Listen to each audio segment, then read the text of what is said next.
This is right up front on our table, coming at you with another edition of MLB Hotstove Observations, Week 19 of the offseason, ending of last year 2024 season, going into this year's 2025 season. Bad news for the White Sox. Kai Busch had Tommy John surgery we announced like a few weeks back to a month. Well, reliever Perlander, Baroa, and another pitcher Juan Carrella both have Tommy John surgery, so 3 Sox pitchers are out for the year. Bad news for the Brewers. Andy Ashby's out 2 weeks with a oblique injury, and he's going to be a big part of the rotation.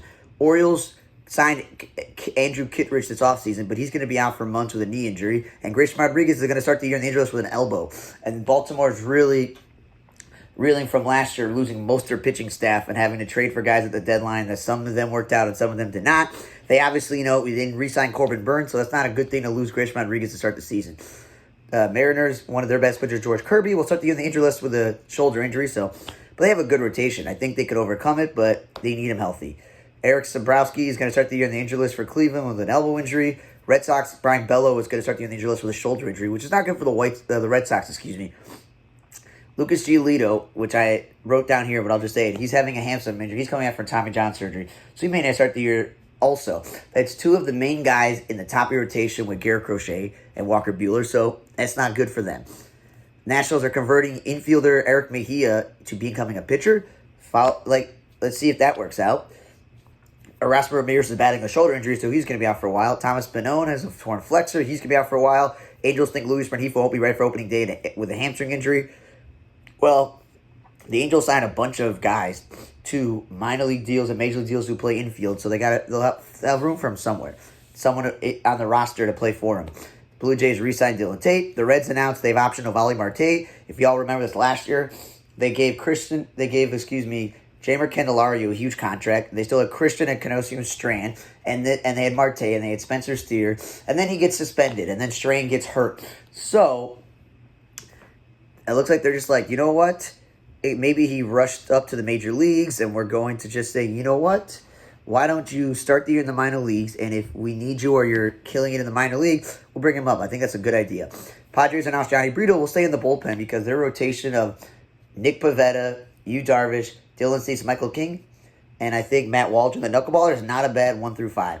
I don't know if it's one of the best in baseball, but it's not bad. White Sox are sending one of their top prospects, Colson Montgomery, down the minor league. And I think this is more because the service time thing, which has been an issue with the Cubs and Chris Bryant and other people, than the White Sox with Robert and Lloyd just signed him to an extension before the season even started. But the White Sox are just thinking, you know what? We're not going anywhere, which was the thing last year. I thought they were going to call him up. And we signed all these guys to major league and minor league deals, so let's just start in the minor leagues. That's fine. Nick Senzel, speaking of White Sox, former White Sox player, Willie Calhoun and Carl Edwards Jr. are all going to play in Mexico, so good luck to them. Rangers' Tyler Mahle is a forearm issue, and this dude missed all of last season. Jacob deGrom, again, was out last year. They lost Max Scherzer in free agency, but they kept Nathan Eovaldi. I don't know if this rotation is going to be that strong if Tyler Mahle, who's supposed to be a huge part of this rotation, is injured. And then next we got the Dodgers option, they Hudson Kim and Bobby Miller. So I don't know if they think that their 5-man rotation is set, but the Dodgers have always had massive injury to their rotation and their bullpen, and they keep always trading for some at the deadline. So I don't think Bobby Miller will be in the major leagues, the minor leagues for that long. And I thought they signed this Kim guy to play second base, which is why they traded Gavin Lux. So unless they're going to play Miguel Rojas, Chris Taylor, Kiki Hernandez, and Tommy Edman in some combination at second base and backing up Mookie Betts at shortstop, then maybe that's why. But it was a big deal they signed this guy. Reds are returning Rule 5 pick Cooper Bowman to the A's. Cubs, they say expected DFA Keegan Thompson because there's not enough room on the roster. The White Sox signed Travis Jankowski minor league deal. If y'all remember this, Andrew Vaughn could have hit a game-winning home run against the Rangers, and I was at that game, and I was in the first row, and I was like, oh no, if you look it up, and Jankowski robs them of a home run, and instead of the White Sox reliever De Los Santos at the time, who was like super tall and big, just standing, he gets out of the way because, he don't want to be an interference, but if he's just standing there, it's not his fault. So White Sox signed this guy to a minor league deal, and I'm going to tell you this. Why do the White Sox need a bunch of backup outfielders? Mike Tauchman is one of the best fourth outfielders in baseball. Austin Slater's a really good platoon player. Michael A. Taylor at this point, because the dude can't hit, is more of a backup defensive replacement. And now you get this guy? Like, what are you doing? Your team is not going anywhere. Jankowski was good for the Rangers because they were striving for the playoffs. Like, he's a really good backup outfielder. He can play all three spots. He can pinch run. He can pinch hit. That's what he's there for. He came in for defense in that game, okay? Rangers picked up Hunter Strickland.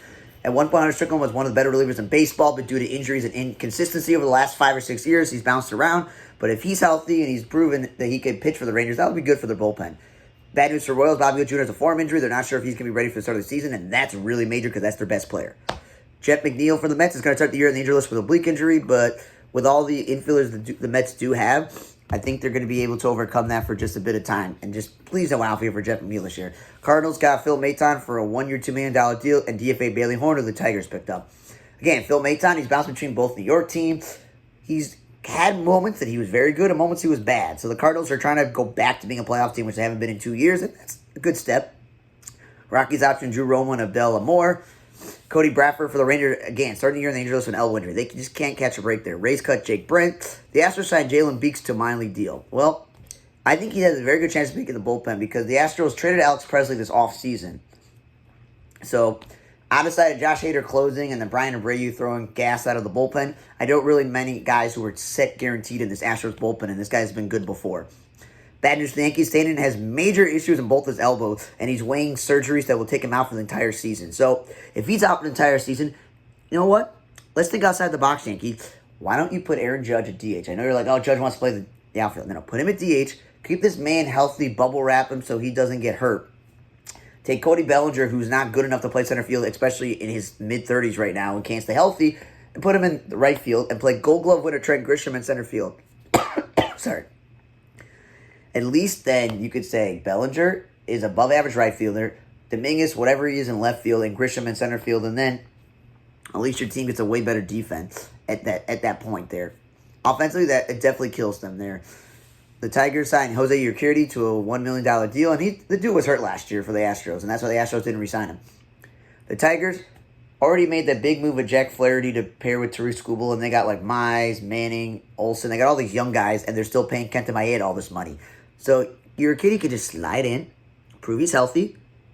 If the Tigers don't become a playoff team, they could always trade him, or he can get his value up by being a playoff team and pitching well enough to get a multi-year deal next year because he's not old. The A's announced they're having a Las Vegas patch for their jerseys, even though they're going to be in Sacramento for a few years, so that's kind of weird. And bad news for the Mets, Francisco Alvarez is going to be out 6 to 8 weeks with a left hamate bone surgery injury. So last year he got hurt, and he missed time. And it's not the Mets teams that were paying James McCann all this money, Omar Narvaez all this money. They have Luis Torrens as their backup catcher. That dude, I remember, was one of those like Rule 5 picks who made like the Padres team as a third-string catcher, and then he's bounced around. I don't have much faith in him because he can't hit. So I don't know if the Mets are going to bring back James McCann, sign Monty Grandal, sign someone, but it's not really that exciting. I don't know, because they don't have Tomas Nido anymore. I think that guy was the perfect backup for them, and he always filled in correctly. I don't know what they're going to do. This dude's young, he's talented, he's really good offensively. There's questions on his game as a catcher, but this is just not good. He can't stay healthy. Bad news, Mike Grove is out for the year with a Tommy John surgery for the Dodgers, so that's one less pitcher. As I just mentioned at the beginning, one of the early things, the Dodgers have pitchers that get hurt, and they need people, so there you go. Nicky Lopez, who's now in the Cubs, is probably going to opt out of his deal because the Cubs don't have a clear path for him with Dansby Swanson, Nico Horner, and they're anointing Shaw, the prospect, at third base, and they traded for Vidal Brujan, so they don't need him. And bad news for the Yankees, not just stating about Garrett Cole's probably going to get Tommy John surgery. He's weighing other options, but if I could remember this, was it last year he missed a few months or a few years ago? Like at some point in his Yankees tenure, he missed like a huge chunk of the season, which didn't help them in the long run, and then he won the Cy Young one year. So again, the Yankees had big expectations of Garrett Cole, Max Fried, Carlos Rodon, reigning Rookie of the Year Luis Gil, and then Clark Schmidt, and maybe Marcus Stroman. That's not a bad 1 through 6 if injuries happen. But now with Luis Gil shut down that we talked about before for a month or two and him out for the year, they're going to have to use Marcus Stroman after the way they were trying to shop him all offseason, which is weird. Dodgers announced, I don't know the financials, but a 4-year extension with Dave Roberts, which makes sense because every year Dave Roberts took this team to the playoffs and they won 100 games and they went to the World Series and lost, and then they finally did it. This dude deserves all the credit in the world. No one thought when he retired as a pretty good outfielder and great stolen base guy who stole the base, not in this Red Sox World Series, but back in 2004, and when he went into coaching, that he was just going to be this really good manager, and he is. You can point out, his team is loaded, but you can have a loaded team and not know what you're doing. Like the NBA, you can have like 3 superstars, and then your coach is terrible and you don't win. Juan Soto and the Mets announced they're going to have a docuseries about his signing with the Mets. I don't know why, but that's what they're going to do. The Rangers and Angels, I got to get to them. Their hats or something up with them. Major League Baseball announced the trade deadline will be July 31st. Well, I always remember it being on my mom's birthday, so that's interesting. And I'll get to this a little bit quicker. The Rays are scrapping the new stadium because we know with the hurricane, they had to push everything back. And now their goal is to just make it playable for next year because they're playing in the minor league stadium that's called like Giants Bender Stadium, which is, I think, a Yankees minor league team, obviously. It is not a Rays. It's right across from the Tampa Bay Buccaneers. It's not in St. Pete. They're going to scrap the new stadium because by the time that they finish fixing the stadium, there's not going to be time to then start building another one and have money for it. So there's that. Interesting story. Mo Vaughn announced amidst, finally, after all these years, that and he got older and he's battling injuries. He used HGH just to be healthy. And everyone knew this. I don't know if it was Mitchell Report or whispering, but everyone knew that Mo Vaughn took it. And I liked Mo Vaughn. I thought he was a very good player, but obviously it was kind of obvious that he took it. But yes, so find that he finally admits it. Doesn't really do anything because he's not a Hall of Famer, but still. And Nashville, as they're trying to get themselves a expansion team, have come out with hats that say like NS on there. And they're now available on New Era, so go look out for that. And then the other hat issue is that the Rangers and the Angels weren't able to, they had their hats taken out because they have this thing where you have the name listed out and then the giant logo. And there was issue, like the Rangers hat had the T over Texas, the watermark, and it was apparently vulgar Spanish word for, boobs in France, in Spanish, excuse me, so it's not available. And that they also removed the Angels hat because it says like anals or something, and then the A's, and then the Athletic reported that it could still be found in Fanatics on eBay, and the Astros hats were Ashus, so that was really weird there. And Diamondbacks are like Arana, the Mariners look like Mazers, the Cubs hat largely covers the city name, but then Miami's like Miami, so it's interesting that they have an issue there. And now, rest in peace to Art Sharlock, the former pitcher who lived to 100, and he was like he was the oldest living player, I think, at one point. So that's pretty cool. But he has 6-7 record, a 4.02 ERA, 77 strikeouts, pitched for the Yankees and Orioles, and won the World Series of the Yankees in 1953. So rest in peace to him. And then lastly, rest in peace to Jose Valvesio, the former shortstop, passed away at 90. Pretty long-lived life, 219 average, 9 homers, and 85 RBI. He played for the Washington Senators, which became the Minnesota Twins. So rest in peace to him. Thanks again for listening to the MLB observations of the Hot Stove edition, which is what we call the baseball offseason, which starts at the end of the 2024 season, going into the new calendar year 2025 as we're in the middle of spring training right now for Week 19. I'm Radar. See you guys next time for the On the Radar Entertainment blog. See you guys next time.